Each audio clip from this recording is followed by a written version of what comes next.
भूतले श्रीमते भक्ति-वेदान्त स्वामी इति नामिने नमो विष्णुपदाय कृष्णपृष्ठाय भूतले श्रीमते भक्ति-वेदान्त स्वामी इति नामिने नमस्ते सरस्वती देवे गौरवाणी प्रचारिणे निर्विशेष शून्यवादी पाश्चादेशतारिणे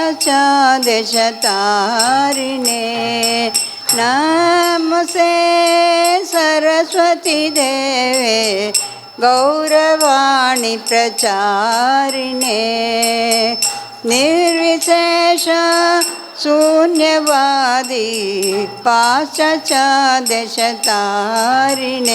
जय श्री कृष्ण चैतन्य प्रभु नित्यानंद श्री अद्वैत गदाधर शिवसदि गौरभक्त वृंद जय श्री कृष्ण चैतन्य प्रभु नित्यानंद श्री अद्वैत गदाधर शिवसदि गौरभक्त वृंद हरे Krishna Krishna Krishna Hare Hare Hare Ram Ram Ram Hare Hare Hare Krishna Krishna Hare Hare Hare Ram Ram Hare Hare Hare Krishna Krishna Hare Hare Hare Ram Ram Hare Hare Krishna Krishna Hare Hare Hare Ram Ram Hare Hare Hare Krishna Krishna Hare Hare Hare Ram Ram Hare Hare Hare Krishna Krishna Hare Hare Hare Ram Ram Hare Hare Hare Krishna Krishna Hare Hare Hare Ram Ram Hare Hare Hare Krishna Krishna Hare Hare Ram Ram Hare Hare Hare Krishna Krishna Hare Hare Hare Ram Ram Hare Hare Krishna Krishna Hare Hare Hare Ram Ram Hare Hare Hare Krishna Krishna Hare Hare Hare Ram Ram Hare Hare Krishna Krishna Ram Hare Hare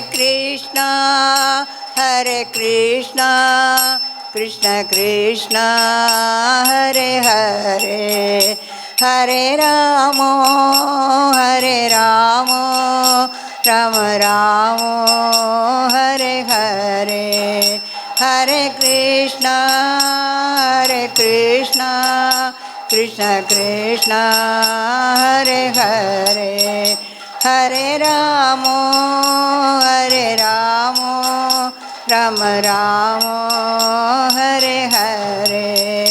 Jaya Radha, Shama Sundar Radha, Shama Sundar Radhe. Jaya Radha, Shama Sundar Radha, Shama Sundar Radhe. Jaya Krishna Balaram, Krishna Balaram, Krishna Balaram, Jaya Krishna Balaram. Krishna Balaram, Krishna Balaram, Krishna Balaram, Jaya Krishna Balaram, Jaya Gauranita, Gauranita, Gauranita, Jaya Gauranita, Jaya Gauranita, Gauranita, Gauranita, Jaya Gauranita. Jaya Jaya Prabhupada, Prabhupada, Prabhupada, Jaya Jaya Prabhupada, Jaya Jaya Prabhupada, Prabhupada, Prabhupada, Jaya Jaya Prabhupada, Jaya Jaya Gurudev, Gurudev, Gurudev, Jaya Jaya Gurudev, Jaya Jaya Gurudev, Gurudev, Gurudev, Jaya Jaya Gurudev. Hari Hari Bol, Premanande Hari Hari Bol. Thank you so much for singing so nicely. Thank you. Thank you for singing. Very nice. Hare Krishna. I welcome you all on this Friday morning for another session with Her Grace Sukavaha Mataji and to churn more of the nectar. Those of you who have come for the first time today, I will just repeat her introduction, because when we know who is talking, then the talk becomes more effective. So first of all, we will welcome Her Grace Sukavaha Mataji. Mataji, can you please garland her? She will garland you. Oh. She is a disciple of Srila Prabhupada from New Vrindavan, West Virginia. So she has come from New Vrindavan to Vrindavan, home of Srila Prabhupada, and I welcome all of you. Prabhupada has given us the perfect process. Now the real challenge is in the application of the process. So Krishna consciousness is a wonderful science and a wonderful art. Science means H2 plus O2, it has to become water. But the real challenge is how to apply it artistically in our life. So that's where we need guidance of these wonderful devotees. Whenever I read books of Prabhupada, or I hear his kirtan, or I go to his home, I feel, Prabhupada, I wish I was there when you were around. But now, the more I associate with his wonderful disciples, I feel that who says Prabhupada is not there? In the form of this legacy of his wonderful disciples, Prabhupada is with us. And the Ganga of pure devotion is flowing all around us, but a person like myself is the dry stone on the bank of this Ganga. And I seek blessings of these wonderful souls to give us a drop of that nectar that they have received from Srila Prabhupada. So this art application requires little time, place, circumstances keep changing, and we have to see what we can do in our own situation. So we have mature devotees around us, and they are willing to guide us. So Sukavaha Mataji, as her name says it, Sukavaha means one who brings bliss in our life. So that's the department of Srimati Radharani, and she is Sukavaha Devi Dasi. So we are very fortunate, and myself and my husband, we have been associated with her since many years during the Barsana I Camp services. And the transformation that we felt in our own tiny lives, I just feel that it should not remain for few people. This should go to more and more people, because all of us want our journey to become perfect one day. So Mataji is a life and relationship coach and a member of Karuna Care, and she has been doing a lot of services in New Vrindavan, especially taking care of devotees who are departing from this world, and it's not easy. We see here in hospice. And of course, by suggestion of Radhanath Swami Maharaj, she took the courage of coming to Barsana year after year when she has no language access to the Brajavasis, but she has been very consistent in her services, and it has made so much difference to our services in a rural setup. It's not easy for an American to get adjusted with that type of unpredictable environment, but nevertheless, she has brought change in not only our systems in the eye services, but in our own lives, in our spiritual practices. So without taking too much of your time, we welcome her to start the second session with us today. Hare Krishna. Before we begin, I request all of you to please check your own mobile phones and see if it is on silent mode. And we have a provision to do a Hindi translation over here. If anyone needs, then please come over this side and I can translate. Hare Krishna. Hare Krishna. Thank you all for coming. Welcome to day 2. I'd like to start with a little prayer.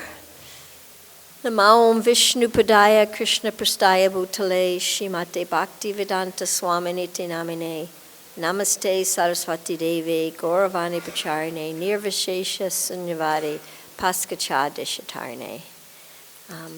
I pray, dear Lord Krishna, Srila Prabhupada, and all the assembled devotees, my elders, please bless me and watch over me and let me know if I'm doing everything okay, and please bless that we may say something that's a benefit to all of us so we may all grow in our Krishna consciousness.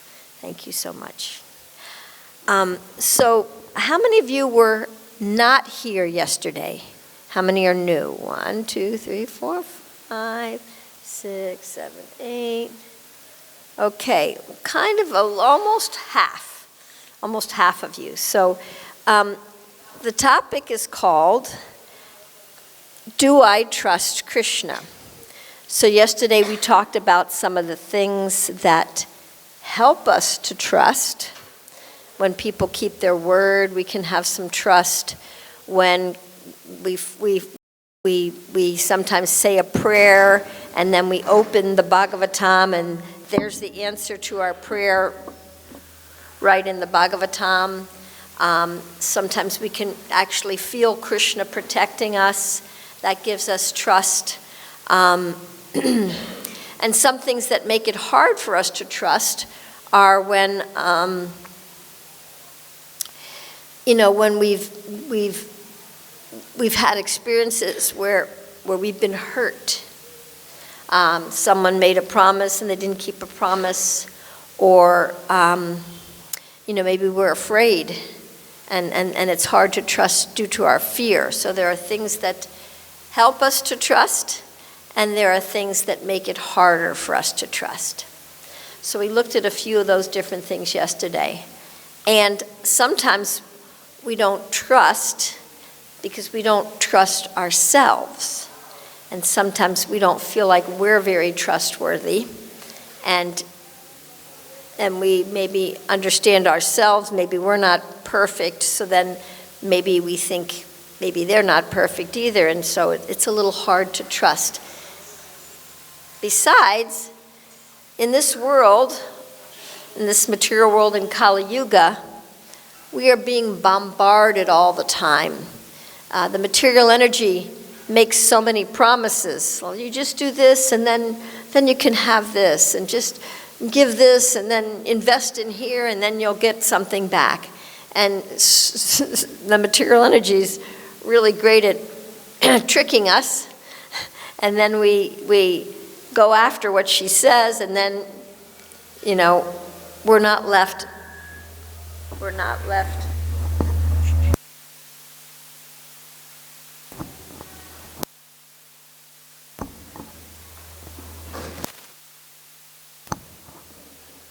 not left very happy. Of course, the material energy can't fulfill our souls, but it often tricks us into thinking that it will. And so, and then when we're left, not being fulfilled, then we lose trust. So today, before we start, I want to talk just one thing about confidentiality. If you notice, there's a camera. It's because many devotees have services and they can't attend the seminar, and they want to be included. So we're recording, and I just want to say that if you don't feel comfortable sharing, knowing that we're having a recording going on, you don't feel that you have to share. Only share if you feel comfortable. And I probably won't ask you too many deep questions. But again, just only share if you feel comfortable in front of the camera. And then confidentiality is so important, and it's something in our scripture. Rupa Goswami talks about the 6 exchanges of love, and giving and receiving prasadam, giving and receiving gifts, and inquiring confidentially from another person. If we have some concerns, we go to another devotee with our problems, or listening to another devotee who comes to us with the intent of having a confidential discussion. So confidentiality means we don't speak about what the other person said to us to anybody else, because they were coming to us and opening their heart confidentially. So confidentiality creates a foundation of trust. And when confidentiality is broken, then we tend to get a little nervous and we tend to trust a little less. And then maybe we won't speak again. So it is good. Yesterday we were talking about how it takes courage to be vulnerable and to open up to sometimes things that are inside of us that are bothering us. And we want to make sure that whoever we're speaking to, or whatever platform we're speaking in or on, that we feel safe and secure that the information that we're sharing will not be misused, misrepresented, or spread all over the internet.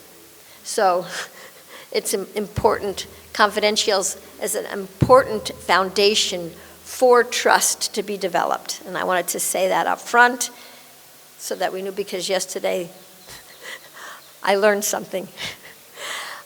So confidentiality and trust, those are so important. Today, I wanted to address another foundational principle of trust, which is security.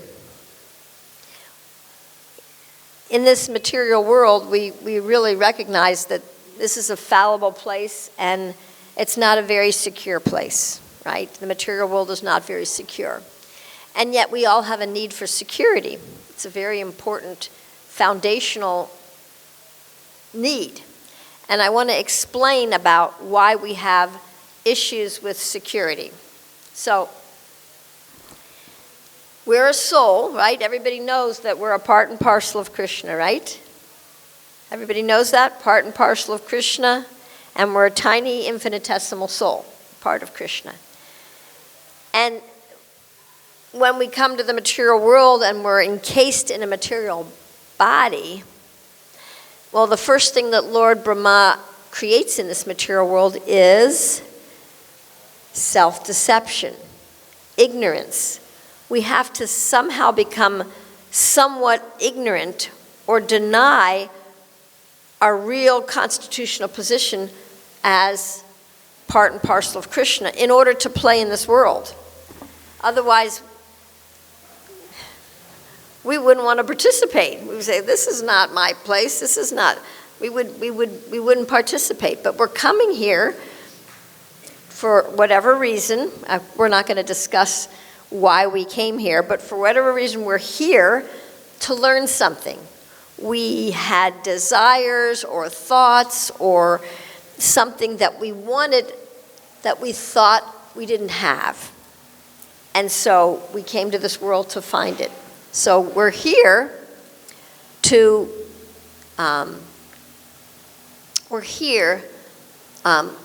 learn and to grow. Now, as a soul, this is the soul here, when we become encased in the material body, covered by a little bit of delusion, sometimes in the womb it says, if we're fortunate, we may have some remembrance of our past lives. Yes?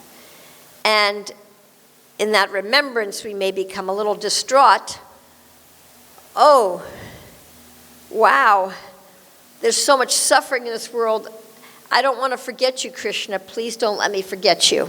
Sometimes in the womb, we may have that remembrance. And then, in the process of birth, the trauma of birth, we forget again.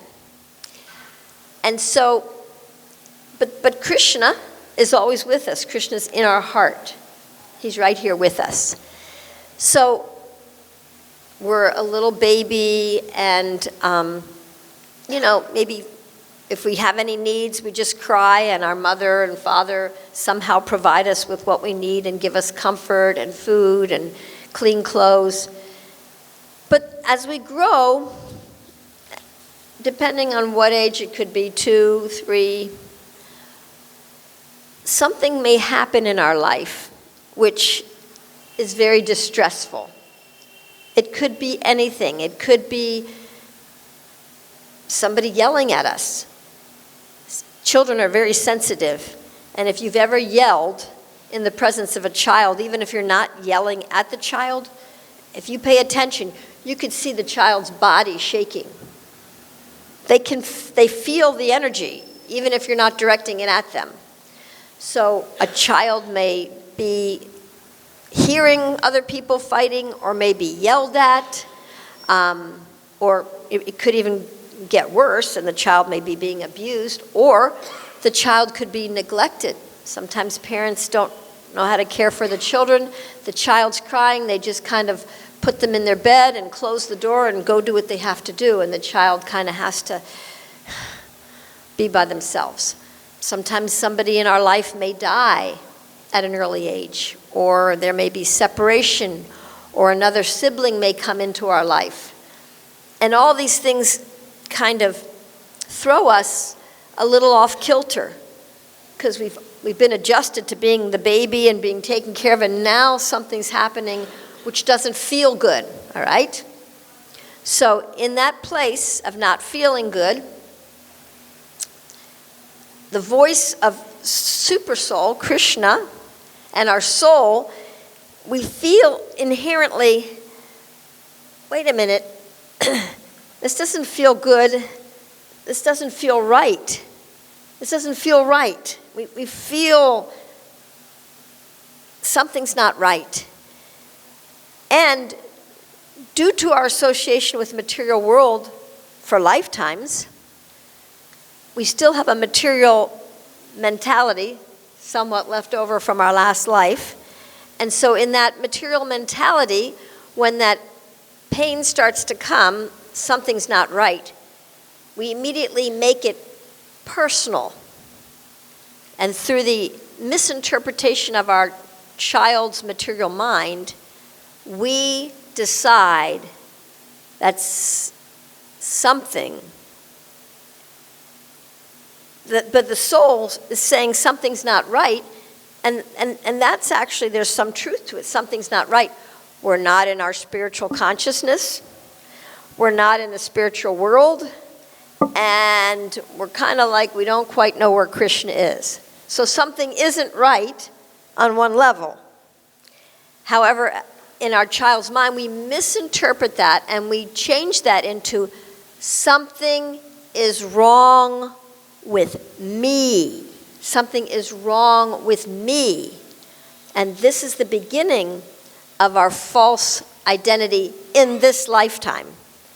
And oftentimes, whatever we decided in our last life, in our subtle body, the subtle consciousness, it's reawakened at this time.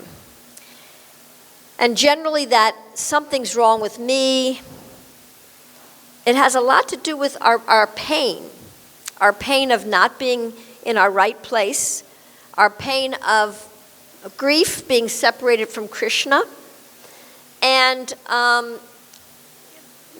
maybe the pain of shame that I must have had something to do with this, being here. So there's some shame, and it's all subtle. It's just all subtle, and it's all mixed together, and it doesn't feel good, but we make it personal. And then we create our first identity, the false ego I call the pained persona. I'm not good enough. I'm not smart enough. I'm not pretty enough. I'm not loved enough. Maybe I'm not even lovable. And we all have this in there because it's kind of connected with the incongruity of being a soul trapped in a human machine. So we all have this kind of like, something doesn't feel right. And it's got to be me because it looks like everybody else has it together, especially as a child. Nobody else is freaking out. It doesn't look like anybody's freaking out, but I am, so it must be me. So that doesn't feel very good, that pained persona. The pained persona does not feel good. So in the material world and material consciousness, we are driven, and the best thing we can do is get a quick fix. That is the material energy, quick fix. I am going to fix that pain, and the way I'm going to fix it is I'm going to cover it over with something much nicer. So if I think that I'm not smart enough, or I'm not loved, or I'm not good enough, my protection mechanism, protecting me from that pain, may create the persona, the protecting manager, trying to gain that, what I think I'm lacking, from outside of myself. So if I'm not good enough, then I got to do really good things so somebody tells me that I'm good. Oh, you're such a good girl. That was really good. I got to. And then that feels good. That feels better, much better than the pain. Or if I'm not smart enough, maybe I'll study really hard and I'll try to get really good grades. Usually we try to get the approval and the love from our guardians, generally our parents, maybe our siblings. And we try to get that from the outside. We try to get that what we think we're missing from the outside. However, because this is really a soul problem, this is a spiritual problem, that, we're not in our spiritual consciousness, we're not in the spiritual world, and we're separated from Krishna, that's a spiritual problem that will never be solved with material solutions. The material solutions really actually cover us more. They give us the illusion that we fixed the problem. Oh, see how good I am? I'm good now. And then we show that side to everybody. But that is another layer of false ego, covering the pained layer, covering the soul. So now we've got 2 covers on top, at least.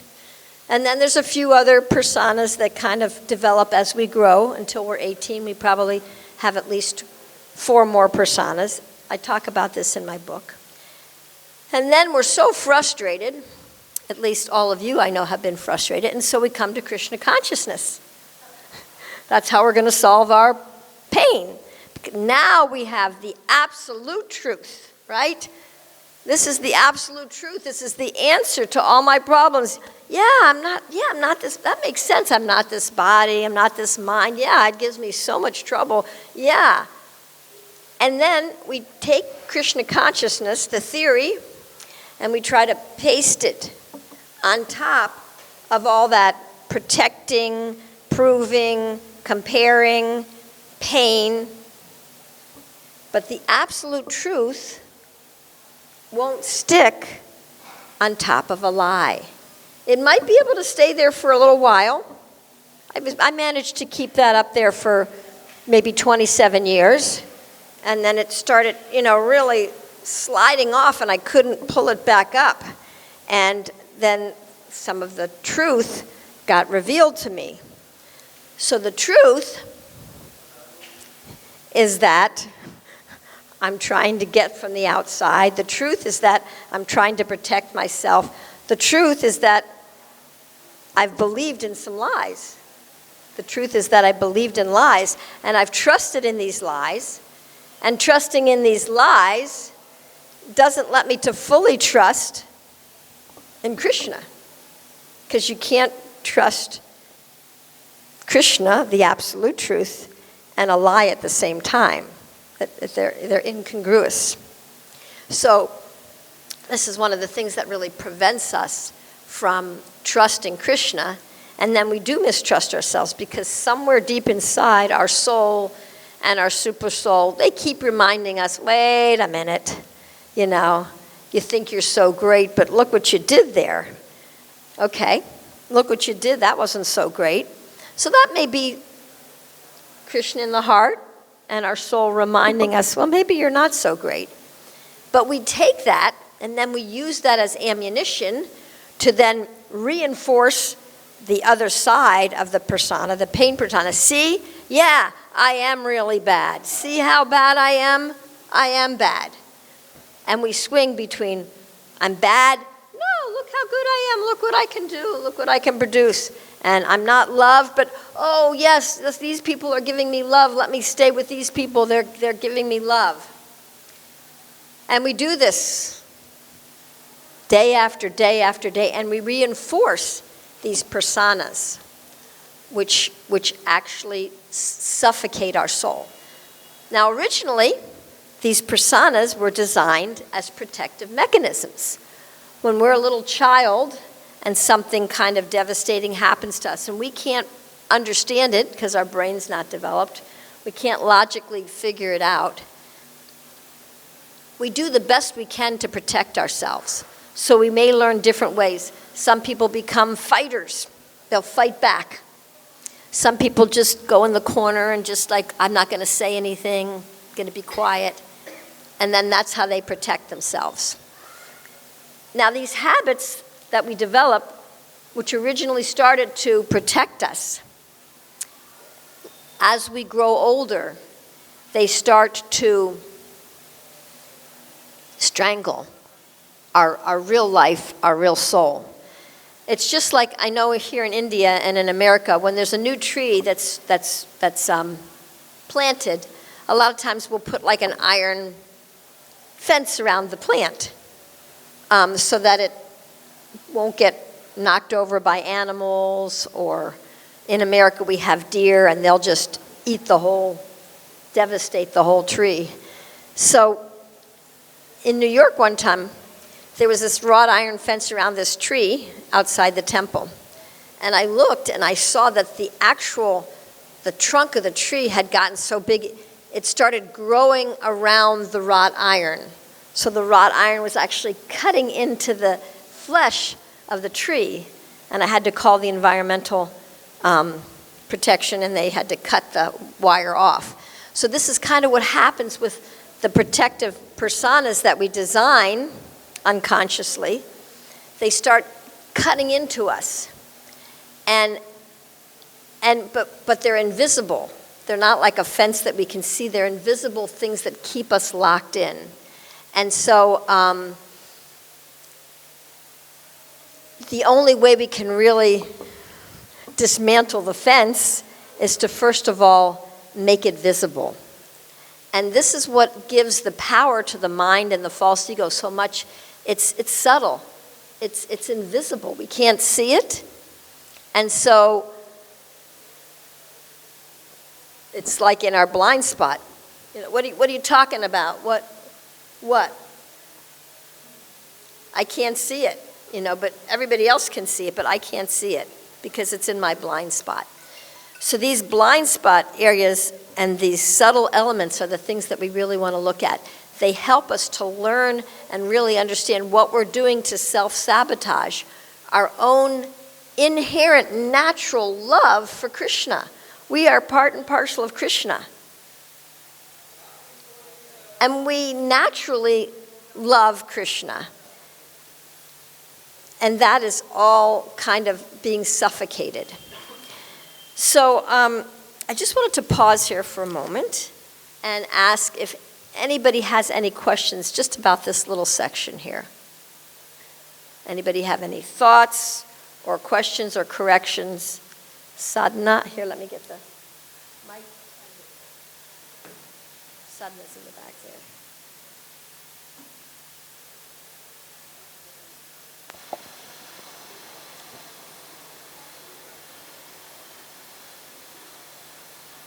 It's on. Thank you. Please excuse me nodding off a bit, but I'm trying to hear. I didn't see that, Good. but thanks for... My question is okay, you're giving a system here, but even in class today they spoke about, some demons get rid of anartas. So why isn't the process of Krishna consciousness able to get rid of these things? Why do we have to use this technique that you're showing us? Yeah, well, actually the process of Krishna consciousness does start to bring these things up. People may give us feedback, they may tell us things, we may start to see little corners of it. However, when we don't want to look at them, we won't see them. If somebody tells us something and we can't receive it, we might blame them. We might push it back. If our protective mechanisms are too strong, then we push away the help that Krishna is sending through other devotees, through our own insights, and we keep pushing it away. It's the self denial. We push it away, and you can't push away and receive at the same time. So the holy name and the scriptures and the process is working. And are we pushing away the mercy that's coming towards us because it doesn't feel nice? It's about avoiding pain. A lot of times our whole avoidance of pain kills our ability to deepen our Krishna consciousness. I mean, if you think about it, if we want to numb all the pain, okay, we're numbing one emotion, but you can't just numb one emotion, you're actually kind of numbing them all. It's like, okay, no pain. But then you don't really have the joy either. Now you think about it, in the spiritual world, and we know the stories of the gopis and the Brijabasis. When Krishna went out of their sight, they felt pain. They felt pain.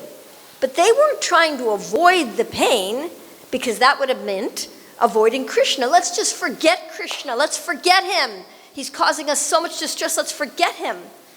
But they couldn't forget him because their love just said, whatever.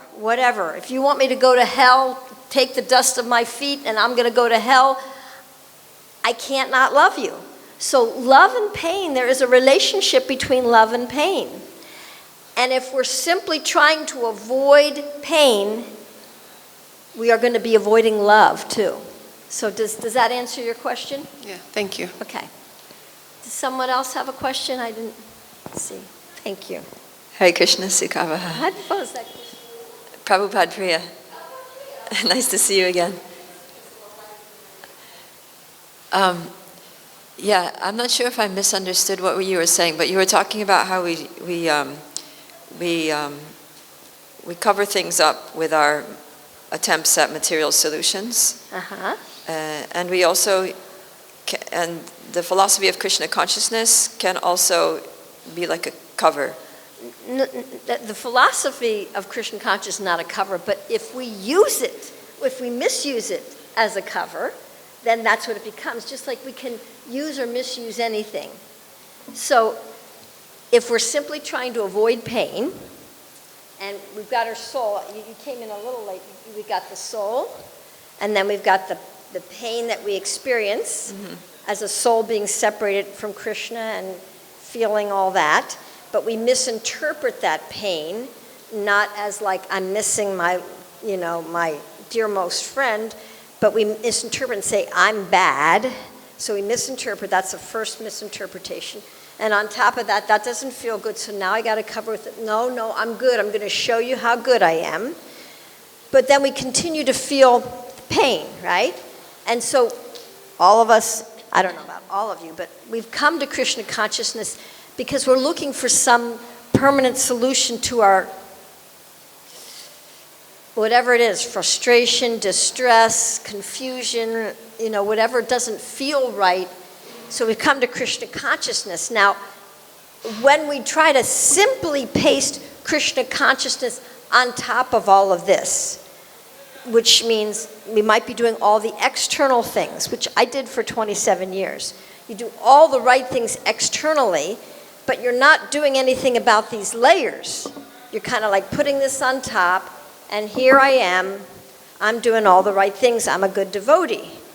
But if we don't deal with these subtle elements, they may really impede our growth. So does that make more sense? So Yeah, I guess just what I'm thinking is that, like in the material world, there's so many problems. You have your health problems, you have your family problems, you have your career problems, whatever. So you could just take shelter of Krishna and be like, look, what's the point of trying to fix all these problems? Right. Let me just be Krishna conscious and get out of this, Right. this situation, Right. which is unfixable. Yes. So is that a misuse of the philosophy, or do we really need to try to fix some of our problems here? it's not a misuse of the philosophy. It's how Krishna gets us in the door, first of all. He's like, okay, you got all this misery. Now I'm going to go to Krishna consciousness. That's going to be the ultimate solution to all my problems. Mm-hmm. Now, because we have been the creator of some of the problems by our mentality, and our mentality tends to self-sabotage and recreate more problems, ultimately, we can't cover our problems. We actually have to continue to deal with them. And Krishna consciousness does help us deal with them, but we don't deal with them by trying to paste a one-size-fits-all solution on top of everything. We've got to really kind of pull it apart, because the real solution is down here on the soul level.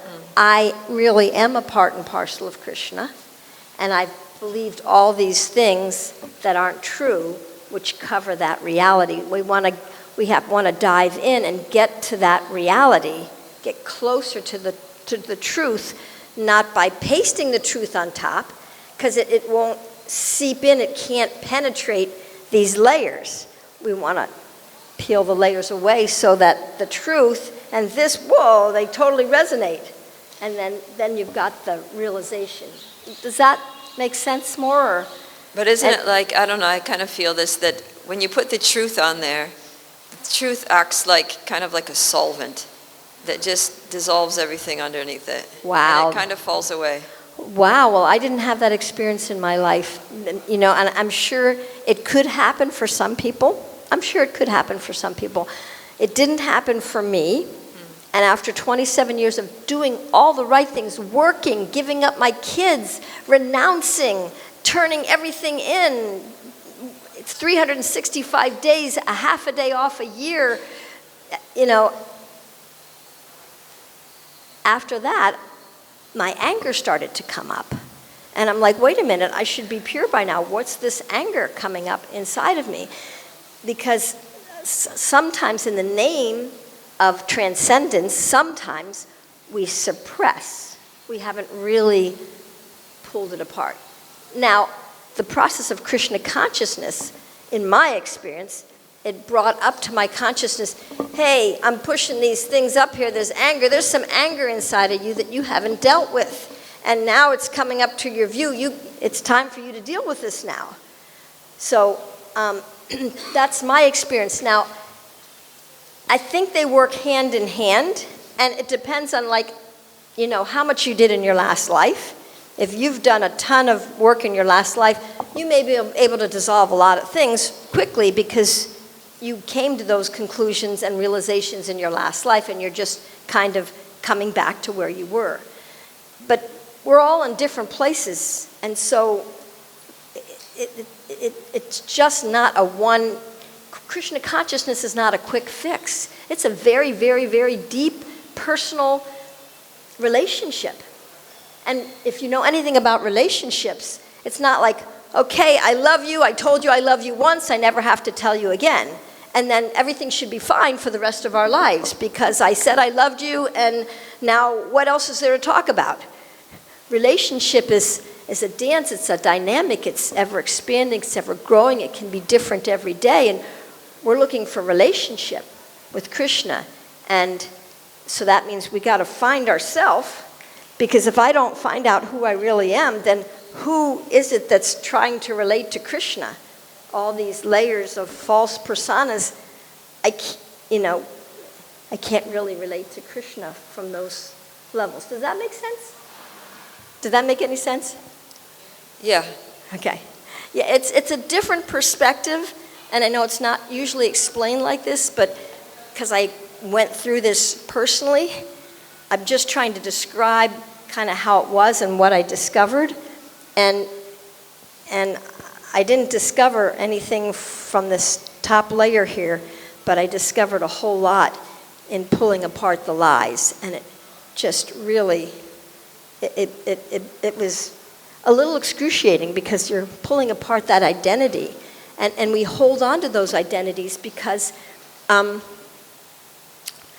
our basic insecurity. I'm not in my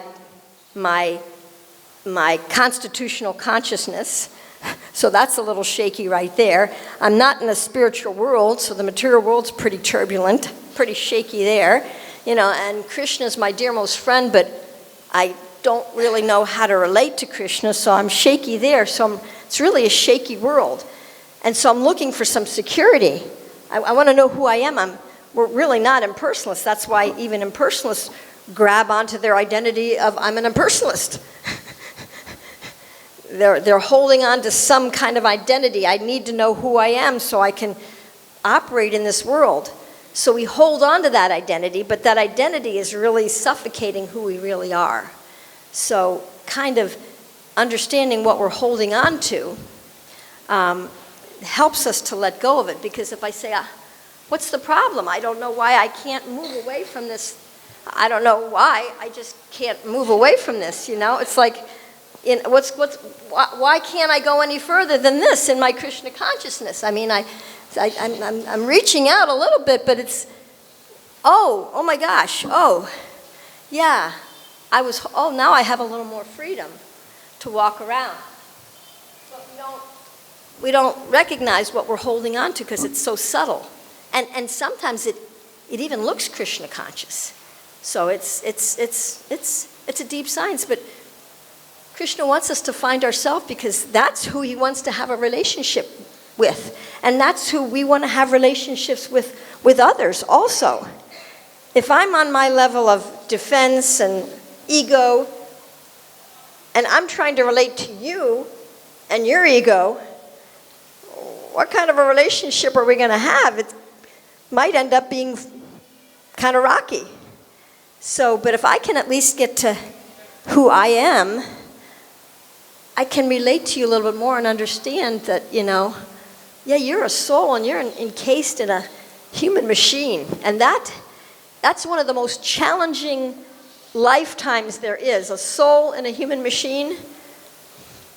Animals, they just act by instinct. So, somebody hurts them, but then they don't think, you're so mean and I'm going to get back at you. I mean, it's all instinct. It's not any mental concoctions. But in the human brain, we've got all this ability to make up so many stories. You said that to me, you don't care about me, you're so mean, and gosh, I'm going to show you. And we're just making up stuff on the basis of, this. And then when we come to Krishna consciousness, I said this yesterday, now we're declaring kind of like war on the material energy. We're not just going to flow down that river, the path of least resistance. We're not going to do that. We're going to try to swim upstream. So that's even more challenging.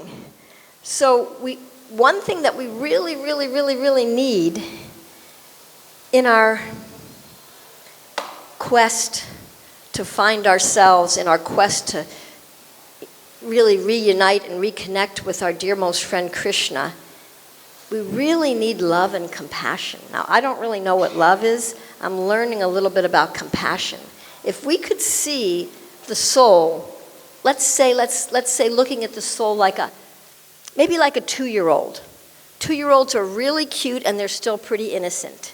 I mean, they may do, things that cause a mess, but they're not purposely, really thinking how they can make you mad. They're just trying to have fun. They're being innocent.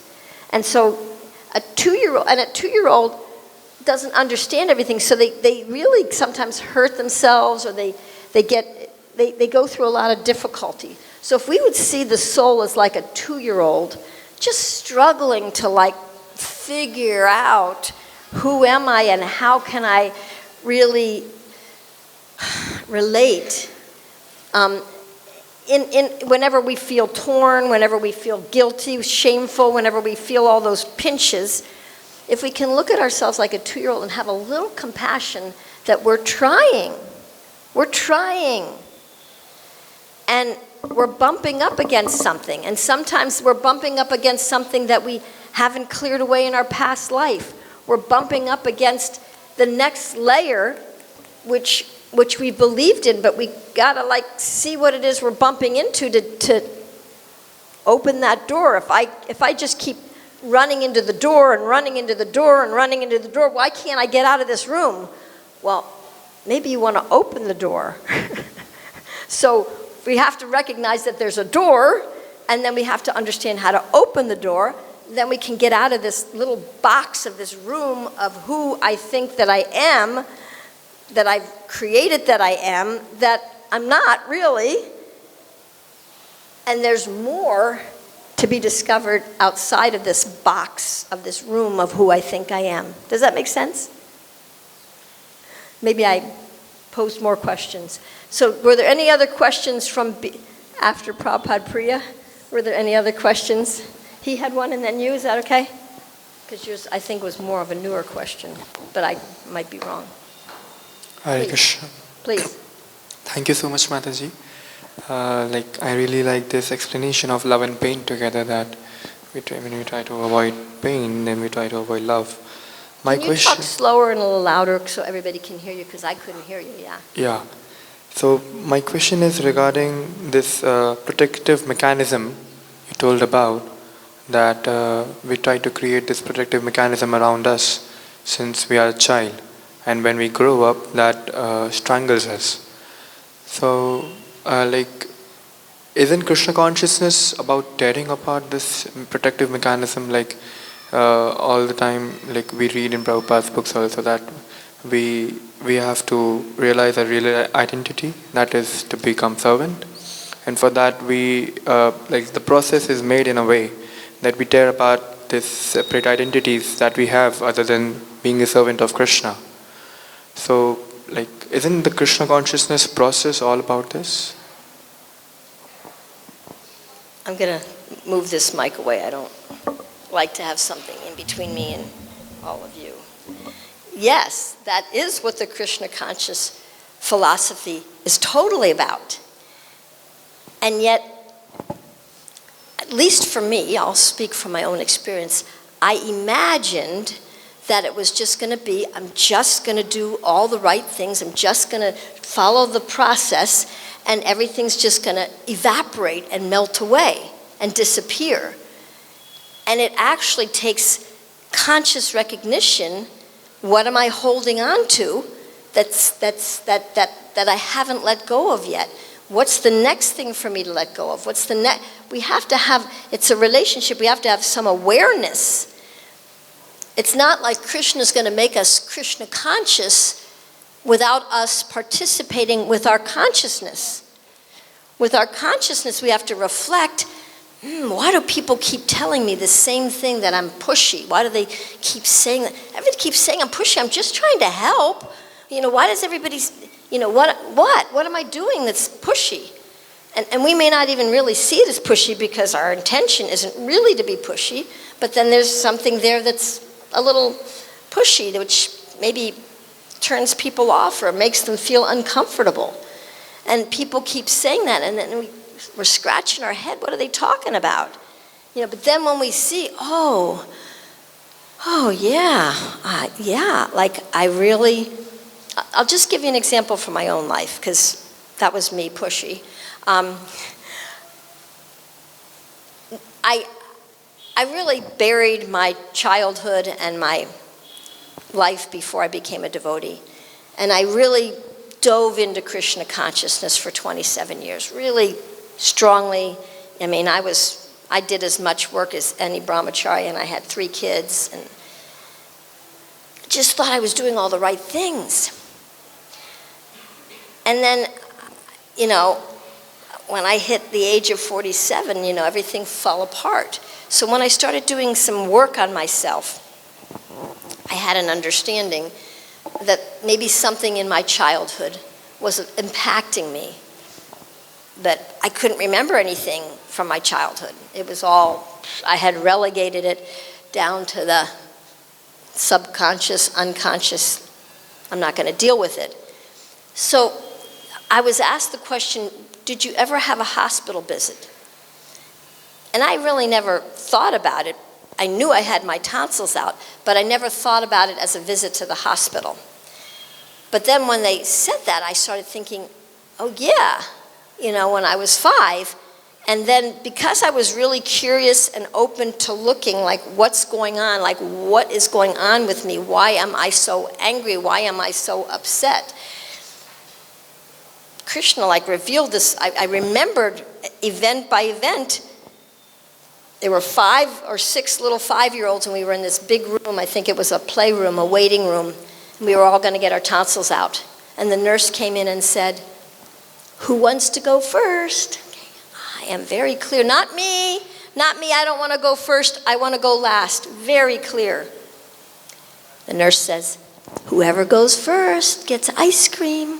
I'm 5 years old, but I'm not stupid. You're not going to buy me with ice cream. Not me. I don't want to go first. I want to go last. Well, who did she take first? Me. And did I get ice cream? No. And I didn't know this until I didn't realize this until I was 48. But that was traumatic for me. And I decided, probably some decision I made in my last life, but I decided not only do people not listen to me, they do the opposite of what they tell me. I tell them they do the opposite of what I ask, and they lie. So I decided I had to make people listen to me. So I was a little pushy with my words, and I was a little, wanted people to listen to me. I wanted their attention. I wanted my mom's attention. I got really good at debate when I was a teenager. When I became a devotee, I was great at convincing people with the philosophy, because now I had the absolute truth, and you got to believe me, because look, it's right here in writing. And I was really pushy, pushed my parents away, and then they ended up deprogramming me. I pushed and pushed. And I knew by the time I was like 40, in my 40s, somebody gave me a t-shirt. I'm not a nag, I'm just verbally repetitive, but I was really pushy, because I was trying to make people listen to me, because I had that habit from when I was little, but I didn't understand that. And then I started realizing I have a tendency to give a little advice. So then I thought, okay, I'm not going to give any advice unless somebody asks me. Okay, all right, that's a good vow. So then I went up to one person and I was ready to say something, and that's advice, okay? Can't say that, so I didn't say anything. And I went to the next person, and the next person, and the next person. At the 5th person, because I couldn't say anything to any of those people, the 5th person, more advice. I sat down in a chair, I got a tear in my eye, I'm like, oh my gosh, every word that comes out of my mouth is advice. I don't know how to talk to people. I don't know how to relate to people. I'm just trying to push advice, and all well-intentioned, but kind of perverted and a little twisted up there with, I want you to listen to me like validate what I'm saying. I'm saying the truth because I want to help you, but it's a little bit condescending actually. But I was actually really trying to just get my validation that I didn't get when I was little. Kept trying to get that validation. So that's like an example, and it's kind of invisible, and you know, I'm not saying that everybody has to do this, but it really, really helped me to just be straight with myself that, by the way here, you might think you're a pure devotee there, Sukavaha, but you've got a lot of mixed up material motivations in there, pushed on by your egos and your protective mechanisms. So that took some confrontation of myself. So, and I feel like Krishna and the process brought this up to my consciousness because it was an impediment. It was an impediment, and I kept bumping into it. And then finally I was ready to say, okay, what is it? I'm ready to see it now. Let me see it. And then, but the process worked. It's just not an overnight process. It takes some time. And we're processing all this stuff. So does that make any sense? Was that story helpful at all? I don't know if I should have said that or not, but anyway. Okay. So that was that. You had a question. It's not so relevant. It's not so relevant? It's just like a comment. But can you say it loud because I don't think we have any? Oh, it just came back on. Okay, I guess it's relevant then. Krishna just made it relevant. No, I just remembered, I really appreciate that you share this. When I was reading the Srimana Shiksha from Raghunath Das Goswami, he mentions this, the internal work that we have got some layers to work on. Like some verses speak about how devotees want to swim in the ocean of love, but it's the urine of a donkey. If they're not careful looking up in what they actually do, it's still sense gratification. And it's backed up with a lot of Swamis, Bhakti-yoga Goswami, Satchidananda Swami. At some point we need to do the detailed work on a subtle body. So I really appreciate your story. Thank you for adding that scriptural reference there. I'm not so really great at scripture because I was taught work now, samadhi later, and reading was considered sense gratification when I first became a devotee. And so I plugged into the work part and didn't quite read everything. But yeah, it's the reflective, self-reflection. We need to be conscious. You can't put Krishna consciousness, which is ultimate consciousness, on top of unconsciousness. We have to be conscious and participating in the relationship with Krishna. And it is a work of self-reflecting, like, why am I mad? And why did that devotee say that to me? And maybe I need to learn something from that. Just being curious. Okay, were there any other questions from that section? Oh, thank you. Thank you. I can't see very well. Hare Krishna. Mataji, like you just said that we don't have to be pushy. And we don't have to put our advice over other person. I said that I did that. I mean, so what's your question? So, Mataji, I could relate that my nature is also somewhere when we have some, when we have some friends or when we have husband, maybe then levels of Krishna consciousness doesn't match maybe. Then we are pushy towards the other partner, due to which the relationships are not that good. And so I'm just facing that. So how can I work on that? All right. So about being pushy, when we're being pushy, mixed up with kind of like, I need to prove that I'm valid, and I'm valid. not just what I say is valid, but I, as an individual, have validity. I have some value, I'm worth something.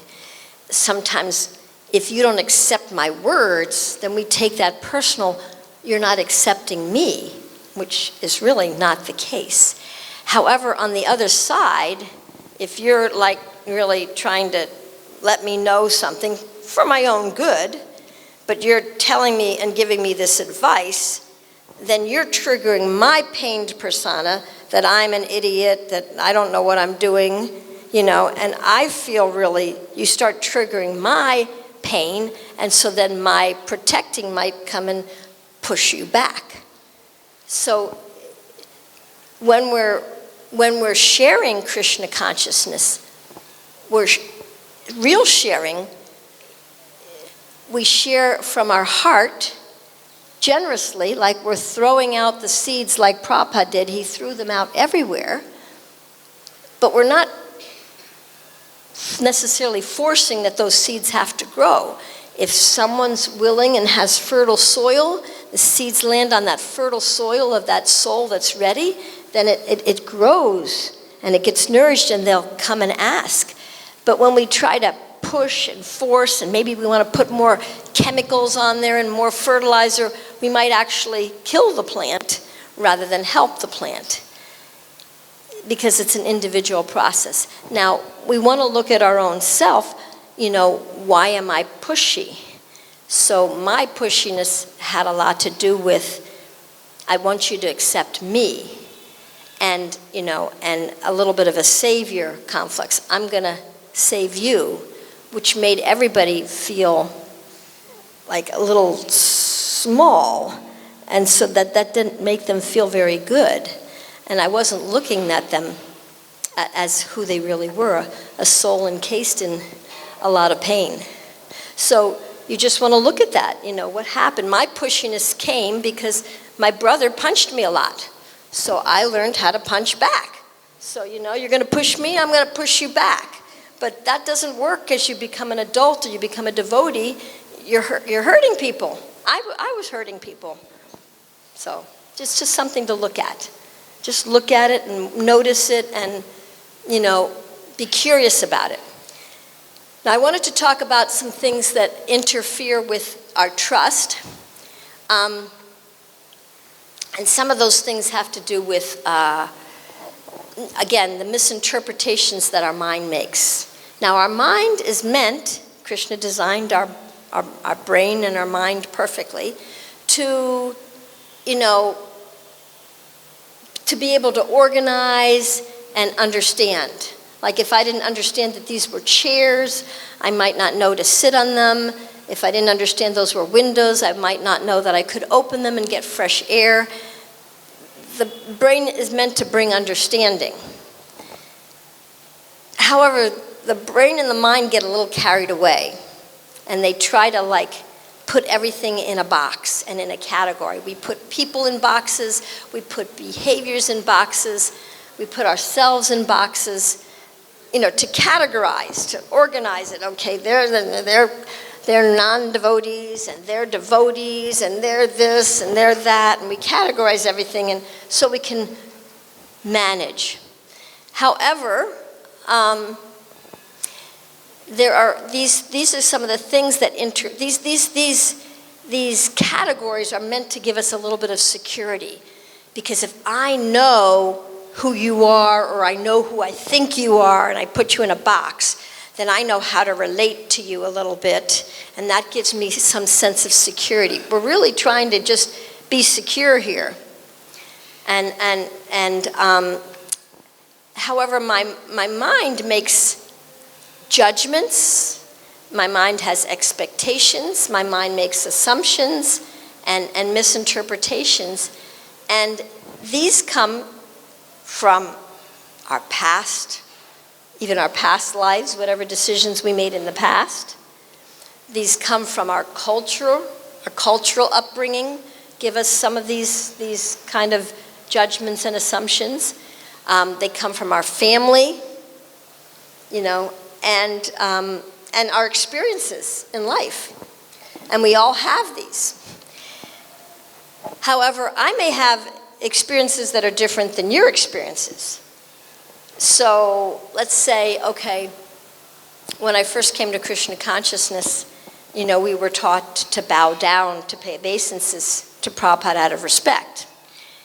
And when I came to India, I didn't realize there was another cultural thing that when a person of higher status comes into the room, you stand up to greet them, and I didn't understand that. So I missed some of those cues sometimes. I was just on the floor and people were standing up and then they would pay obeisances. So there's different cultural things. Now, somebody looking at me might think, God, is she so, she has no respect. Look at her, she's just sitting down or not getting up when this person comes in the room. She has no respect. They could pass that judgment on me because everybody else is standing up and I'm like clueless. So there's culture, then there's familial things. So depending on how our family was and how our family's family, so how my parents treated their children, how my grandparents treated their parents, and how my parents treated me. If one of the parents was very aggressive and maybe abusive, that could create a whole nother, my understanding and my security in life would be challenged with that. So I may think that, oh, it's not good to say anything. I can't say anything. I shouldn't say anything because if I say something, I might get hurt or I might get yelled at. So I shouldn't say anything. I should just be quiet. And then if I'm in a woman's body and I come to Krishna consciousness, at least in the old days, it's like women should do their service and not be heard and stay in the corner and not say anything. So then I back up a little bit more. So, and then I just kind of come in a little more. But then, there's a voice inside of me that maybe wants to share something. And I don't know how to do that because of all that cultural background. So again, here's the soul, which we were comparing it to like a 2-year-old. A 2-year-old really wants to be self-expressive. A 2-year-old is more closer to their soul body. They want to share and they want to express and they want to create and they want to talk. And then that gets kind of shut down by the culture, the impositions. Like even for men, you shouldn't cry, you shouldn't feel. And if a little girl cries, they might be told, oh, that's so sad, oh, poor you. And if a little boy cries, don't be a baby, don't be a sissy, I'll give you something to cry about. And then they're shamed into like, okay, I'm not going to express my feelings anymore. But men have feelings as much as women do because we're part and parcel of Krishna. And souls have feelings. And feelings are the way that we relate to each other. Bhakti is not about mechanical service. I'm going to do this and put this down here. Bhakti is about love coming from our heart. So feelings are really important. So I just wanted to know if there's any questions about that, and then I have a little exercise to do. Were there any questions about that little segment, that little section? Please.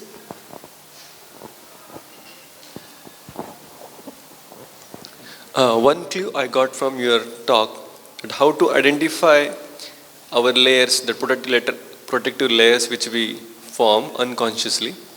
One clue which I got from your talk is the repeated feedbacks which people around with whom we stay. If we can process them sitting calmly, humbly, then we can accept them. What are the other ways to which can become pointers to our protective layers? So we're getting feedback really all the time. And we also get a lot of internal feedback.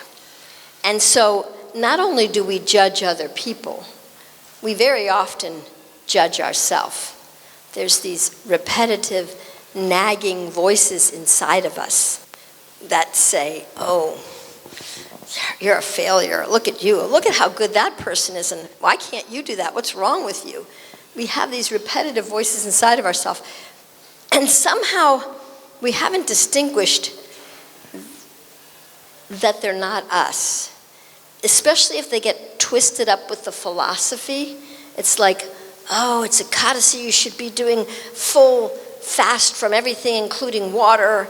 That's what the scriptures say, that's what the great devotees are doing, and you're not doing that, or you can't do that, what's wrong with you? And then there's this guilt and this shame which kind of overwhelms you, and then you do it, and then you get really sick, and then you can't do service for 5 days.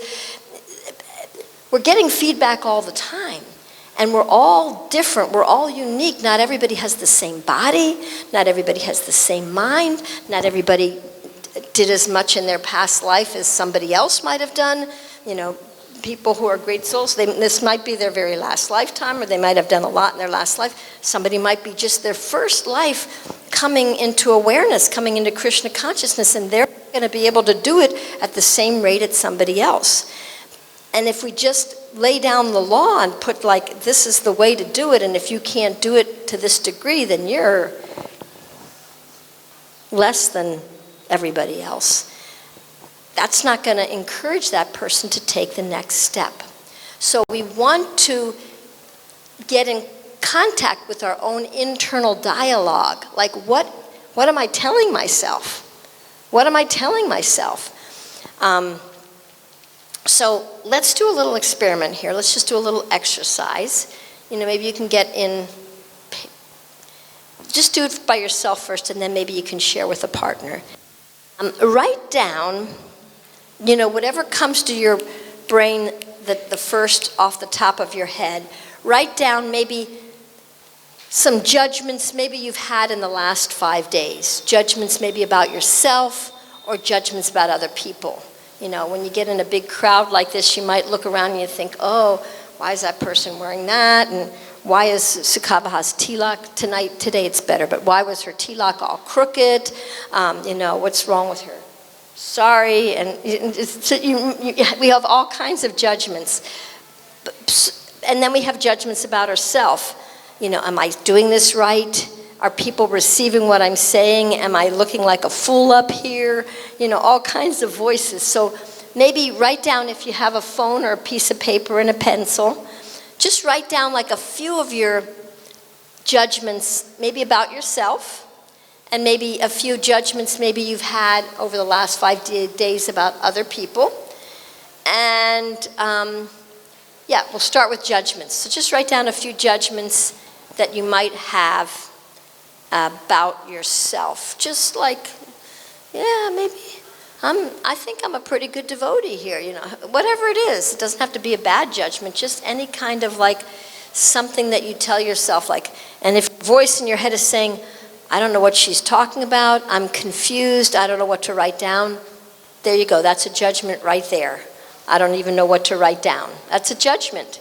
So it's happening all the time. Just write down maybe 3 judgments that you might have. Is that okay? We'll give you a couple of minutes to do that, a minute or two.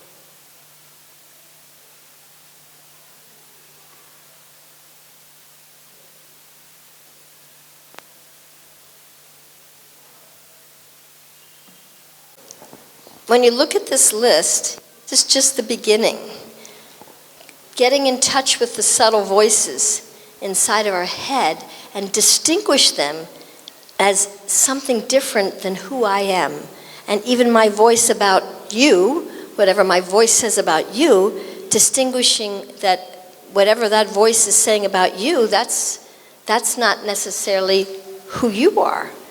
It's just a voice in the head, and I can put that voice over here and consider it, but if I don't put it over here and consider it, it's going to just kind of bleed into my whole thought processes and really filter and kind of cover my vision. If I believe that, the world is pink, I'm going to be wearing pink glasses, and it's going to make everything look pink. But if I say, oh, my pink glasses are saying that everything's pink, and I just take them off momentarily, I might be able to see, oh, there's different colors and not everything is pink. So it's kind of like that when we distinguish the voices. They don't like filter whatever it is that we're seeing about others and about ourselves and about situations. And this is just the beginning of understanding. So there's judgments, there's assumptions, there's expectations. Maybe I expect that, I really try not to have expectations. Expectations cause a lot of pain, because when we have an expectation and it doesn't turn out the way we expected, then there's a disappointment, which is painful. And, we can calculate so much with our brain, but we can't control. And so even though we calculate and we do our best effort, oftentimes, I don't know about you, but for me, it just doesn't work out the way I calculated. So I just really try to leave my expectations on the side. I plan a little bit. I have a little idea, but it could happen this way, it could happen that way. Let's see what Krishna wants to do. I make my plan, and then we see what Krishna's plan is. And it really, then I don't have so much pain around disappointment. There's expectations, there's assumptions. If I assume,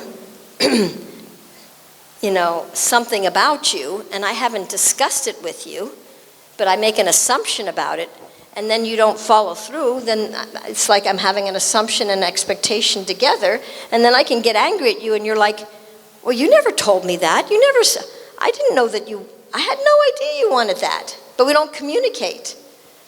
And then one other thing that really breaks our trust in others and ourselves and Krishna is a resistance. So maybe some of you today felt a little resistance to what I was saying because it didn't feel like what is always said in every class. And so there might have been some resistance to it. And so sometimes when we're curious and we notice, oh, I'm feeling resistant, what is that resistance? Well, I'm afraid, I'm going to get confused, or this is going to interfere with what I already believe.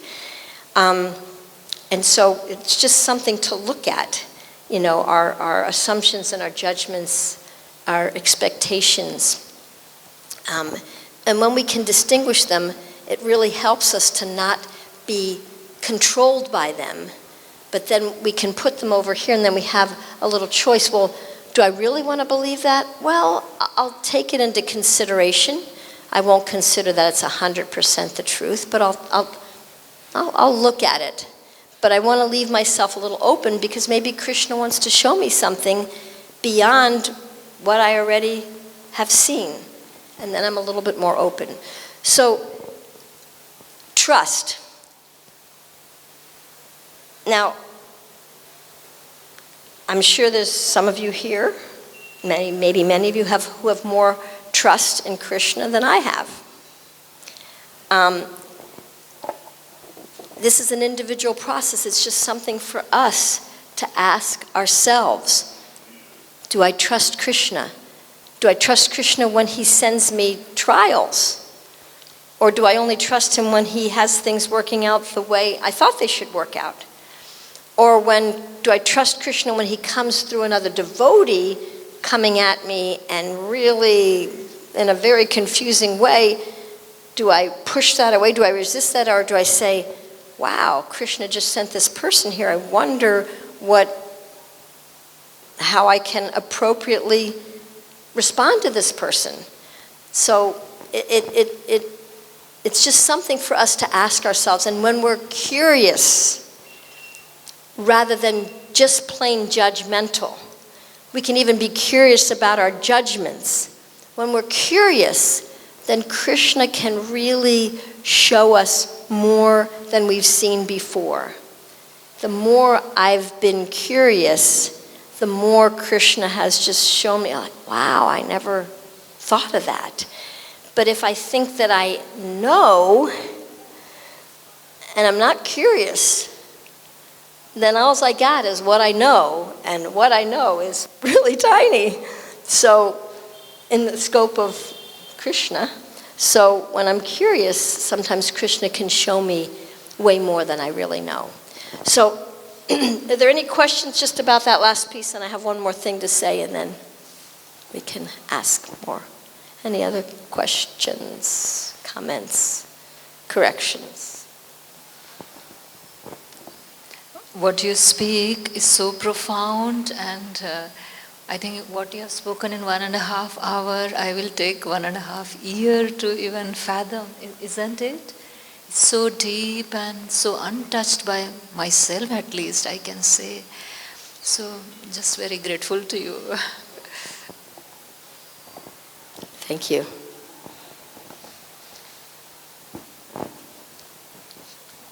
Hare Krishna. I also liked and I wanted to appreciate this analogy you gave regarding sharing Krishna consciousness. It's like throwing the seeds and then let's see where the seeds germinate and they can grow. Because so much of our sharing of Krishna consciousness is just about how to make this person Krishna conscious tomorrow. So I really, and this is going to help me a long way. So thank you so much for sharing that. And in regards to seeds, as in any growth process, it takes time. And the seed needs watering, it needs care. Sometimes people talk to their plants, and that really helps the plant to grow. Really investing love. Not like, what's taking you so long here? I've been talking to you for like 2 weeks now, and you're just this big. What's wrong with you? I'm doing the best I can. So love really is a fertile environment for everyone and everything, including ourselves, to grow. That's why love and compassion is so important that we have for others and especially for ourselves. Because if we don't have it for ourselves, we can't give it to somebody else. So, that love, nourishing. Thanks. Hare Krishna, thank you. There's so many points we have brought it out. What I understand, it's over 1 million of births we have taken. It's being accumulated. And the things which we have pointed out, it really touched. It shows that there's something wrong. Definitely. And, yeah. But the idea is what I want to know, because you have just covered in 1 hour. Now there are a lot of things which need to be cleared. I took the book when I was there at the retreat. But I read the book also yesterday. I read around 60-70 pages yesterday. So it gave me impetus to come and attend your class today. So the idea is, it's a kind of a very theoretical in a way at the moment, because there are a lot of talk about different traits. Some we can relate something which is there but we don't know. So how do we, after this class or even after reading the book, as you said that slowly it will reveal to you like a petals. But what is the next step now? Well, that's perfect, to just keep asking what's the next step. Krishna will show us what the next step is. But the real trick is to apply.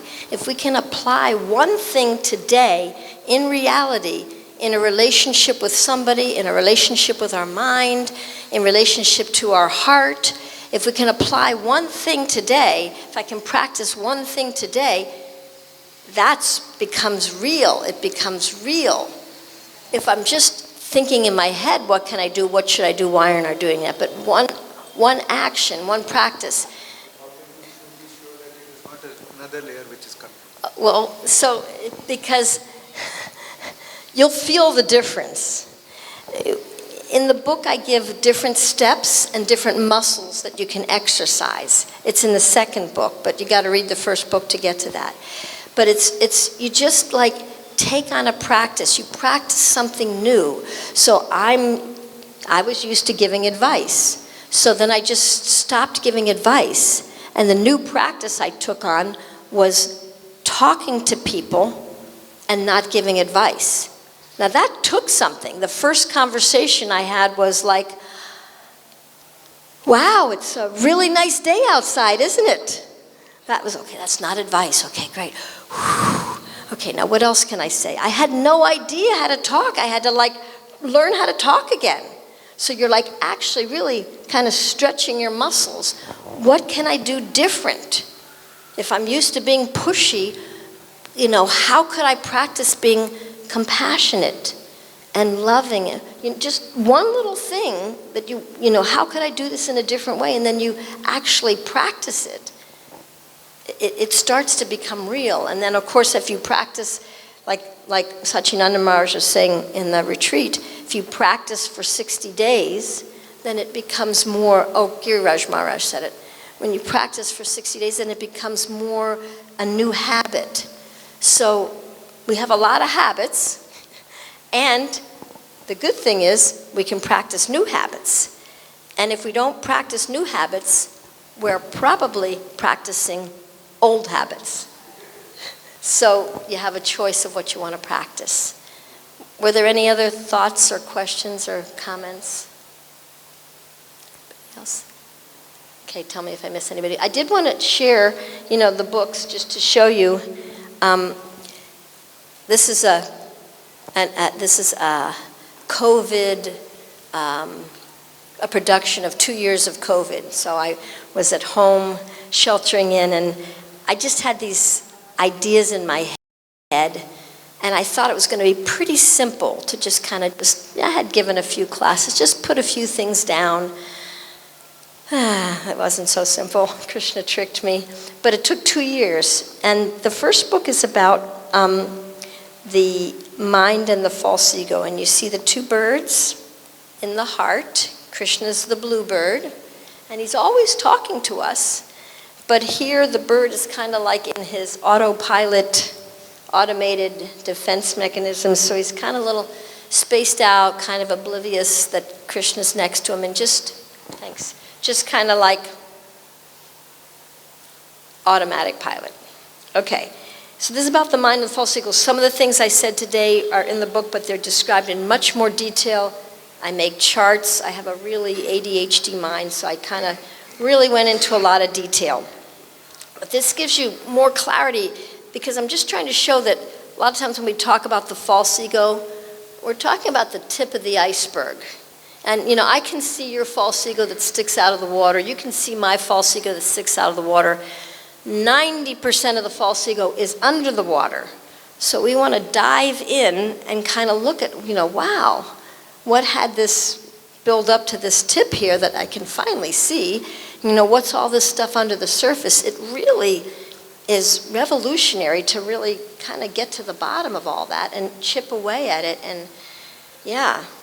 It was really revolutionary for me. And the second book, this is called Finding the Gap, Some Truth About the Lies We Tell Ourselves. It's not the absolute truth. It's not all the truth, but it's just some truth about the lies we tell ourselves. And there's some psychology in it, and there's some philosophy and scripture in there too. And then the second book is called Entering the Gap, More Truth About the Lies We Tell Ourselves. And this is about the anartas. So the anartas, they're kind of other lies that we tell ourselves, and they get twisted and tangled up with our false ego and our mind, and then it becomes a really convoluted mess.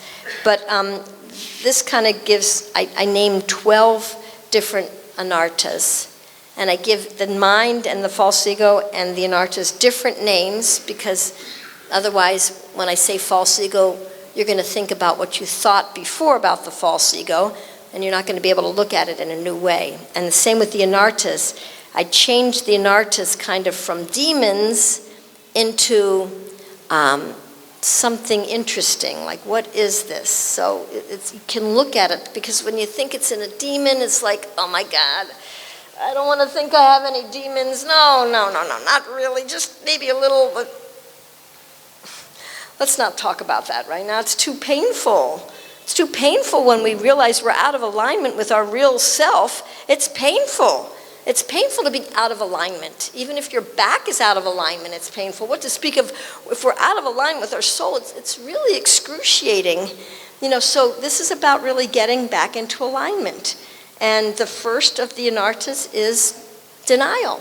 That's the first element that Lord Brahma created in this material world, self-deception.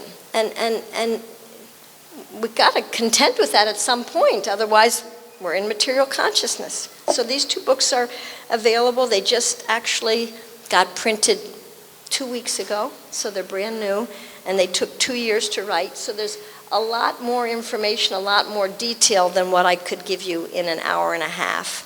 But they're just much more, just a lot of stuff, and it'll probably bring up more questions. But it's good to question. The more we question, the more Krishna can send us answers. If we think we know, then we've hit the top. If we think we know, then that's what we get. We get what we know, because I know this. But if we don't know, then we're kind of taking the lid off, and then maybe there's something more we could learn that we didn't know before because we didn't see it. So anyway, I have copies up here if anybody's interested, and if anybody wants to talk about anything. I know it's a little bit early, but I think lunch is at 1, and if anybody has any more to say or any more questions, I think, I'm ending a little. Oh, you have a question? No. You have a comment? Oh, that's I just wanted to share my own reflection of my life when you said that. I was in ashram, brahmacharya ashram for IIM. When I was 7 years in ashram, I was given many services, and for each service, I was taught in ashram also to the home culture that whenever elder says something, you should say yes. You should not say no. And then I was doing those services, and on the top of that, I was getting so much appreciation for successfully performing services. And then after some time, the services increased, and I started bending, twisting, and it started paining also.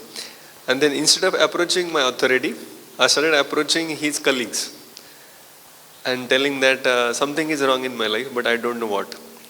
And then one intelligent person, he kind of poked me, asked me relevant questions, and then he said, why don't you just approach him and say? Because I was not even knowing that these responsibilities are paining me. I thought these are all privileges. And then after so much questioning, when he brought to my notice that it's actually you are overburdened. So then I started crying. I was not knowing why I was crying, but my whole concept of always we should be ready to do whatever is asked. So it was broken. And then he said, ultimately we are alone in this world, and you cannot just deposit responsibility or your being happy to somebody else's satisfaction. And that actually relieved me so much. And my relationship with my authority also improved. So it's really denial, the conditionings which we acquire over the years, they sometimes deceive us. So I was doing services, but then one time I was attending a class on Bhakti Shastri class for NOD. And Prabhu asked that, what is devotional service? And he was intelligent enough, he posed 2 statements on the board. He said, doing things which Krishna likes is devotional service. And second statement he said, doing things for the pleasure of Krishna is devotional service. So which of the 2 is right? Doing things which Krishna like, or doing things so that Krishna like them, or for the pleasure of Krishna? So then he said the second one is more correct, because ultimately its consciousness should be clear that I am doing it for pleasure of Krishna, not to just satisfy my ego or my conditionings or my protective layers, as you say. So sometimes instead of directing our services to Krishna, we direct our services to our conditionings.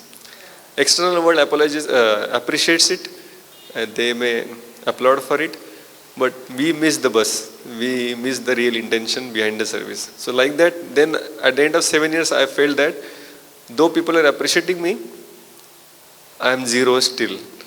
And that really intrigued me to start from the zero again, working on intentions.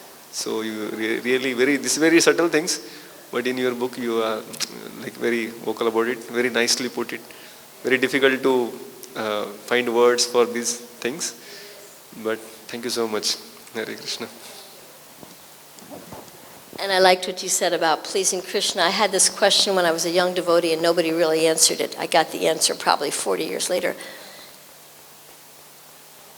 What was the question? It was like, how do I know if I'm doing something that I want to please Krishna, or I want Krishna to be pleased with me? And it was so subtle, you know, and the person said, couldn't tell the difference, but I knew there was a difference between pleasing Krishna and wanting Krishna to be pleased with me. And you know, finally I figured it out after decades because nobody really gave me the answer, but that's kind of like, you know, pleasing Krishna, not wanting Krishna to be pleased with me. So that's a subtle difference, but it's actually huge. It's a huge thing in our consciousness. And so, and the subtle science, we don't talk about it because you can't really see it or really put your finger on it. So I've named and labeled things, and not that these labels are exactly the absolute truth, but they just give us a little sense that, oh, yeah, maybe there is something in that realm that actually I could look at. And once we name something, when we name something, it becomes different than us. Just even like, I talk about compassionate communication, but in compassionate communication, they say when you name your feeling and your need, then 50% of your upset comes down. Because you're not then surrounded by your feeling, you're not encompassed or suffocated by it so much that you can't even see what you need, but you're actually putting it out here and, oh, I'm feeling that way and I need that. And then you have much more clarity of how to respond to that rather than just being inundated and then lashing out at everybody else. But there is a lot of avoidance of pain. We avoid pain, and we often avoid pain by pointing the finger out here rather than reflecting in here. And I went through a lot of different things in my life, and when I finally learned the art of looking in here, even if somebody out here is lashing out, if I can look in here, there's something that I could learn how to really work on at a deeper level or a better level. And I can't change anybody out here. I've tried for decades, doesn't work, it's frustrating. But if I can even just change one particle inside of me, of my consciousness, if I can just change a little piece of my consciousness, day by day, little by little, one by one, practice, practice, practice, I get to take that with me in my next life because I'm changing my consciousness. So hey, wouldn't I want to invest on something that I can take with me in the long run rather than trying to invest over here, and you're not even interested, in fact you're angry at me for trying to impose on you. But if I invest in me, okay, you know, maybe that person is a little over the top, but what can I learn from this? Can I have compassion on this soul that maybe they're lashing out at me, but that's the best they can do? And they're suffering a lot right now. I don't have to lash back at them and cause more. They're already suffering enough. They got to share it with me. They're suffering. How can I just be with this person suffering in such a way that to not add more pain on top of what they're already dealing with? And that's a practice for me, practicing how to be compassionate. And it starts with self-compassion, which I talk about in the book too. There's a lot about that. So if anybody wants to get a copy of the two books, the set is 800 rupees, and I also have Q-scan codes in case you don't have any money. You can scan whatever. That was just, marketing people did that. So. I'm sorry? Few sets you can leave with us. Yeah, They can take yeah. And there's other ways to get the books, but if you're interested, please come in. I just wanted to say thank you so much for your time, your attention, your contributions, your questions, your thoughts, your presence. It wouldn't have been the same seminar without you. You all really gave your energy. You were attentive. I could hear you. I could hear your attention. You were here. You were present. So thank you so much, and I want to offer my obeisance.